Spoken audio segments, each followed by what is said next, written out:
Hey guys, what's up? Welcome back to my channel, Incredible Chess.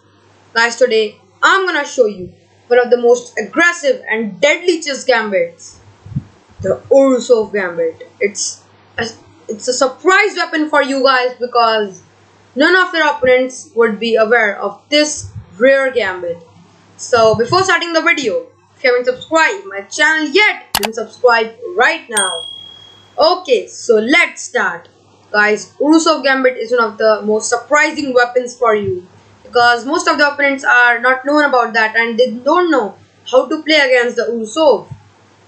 The opening rises after the following move order: e4, e5, knight to f3, and now knight to f6. Guys, this is one of the most popular chess openings, and guys, it's the Petrov's defense. Well, here the main move is to capture the e5 pawn, and black is familiar with that. Maybe your opponent will play the Stafford Gambit or play the Petrov mainline,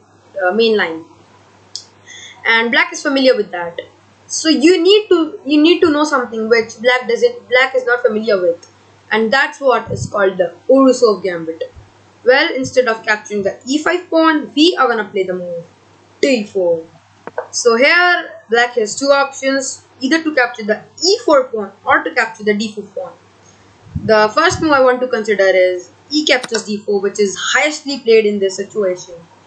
Well, instead of capturing this pawn, we are gonna play a cunning move, a cunning smart move, bishop to c4. And now you can see that black again has a opportunity to capture another free pawn on e4, so he goes for it. His idea is that if we play queen to e2, then he could simply play d5 and he's just fine. There's no problem to black. Well guys, in this position we are not gonna play queen to e2. We are gonna capture the d4 pawn with our queen. And now you can see that we are attacking the knight. So the most popular move here is knight to d6. And if you are thinking that why not knight to f6, then the simple thing is bishop g5, and it's not considered as a good system for black because now you can see that this knight is pinned up. We could have some great attacking options like queen to d5, then knight to e5, so we will just pressurize the f7 pawn. Maybe in the future we could also play knight to c3 and then castle, and then this rook on a1, we could join the party with rook to d1, and this is going to be an astonishing, it's amazing position for white, and thus this is not considered good for black, and Indian gives a 2-pawn advantage in that situation. So, I mean one, you can say 2 minus 1 that one, yeah. And thus in this position the most popular move farthest is knight to d6, which is played by the current world champion Magnus Carlsen. Yeah, and guys, in this position we are gonna play castle on the king side. Well, you would be thinking that our very strong bishop on c4 is attacked. Aren't we gonna defend it or like move it? No guys, we are not gonna do it. We are just gonna ignore the bishop. So black goes with the plan. His plan is to capture the bishop to e7 and just castle up. So he goes with the plan and captures the bishop. Well guys, if your opponent captures the bishop, then congratulate him because he has fallen into our trap, into our deadly trap, the Urusov Gambit trap. Here we are not gonna capture the knight, we are gonna play rook to e1 check. Now bishop to e7. Here we are not gonna capture the knight but capture the pawn on g7, attacking the rook. Now rook has to be saved, so rook to f8. And guys, now the star move of the game. Can you spot it? Guys, pause the video and try to find out the best move here for white. Congo guys, congratulations if you have found the very deadly move bishop to h6, which completely shuts down black's play.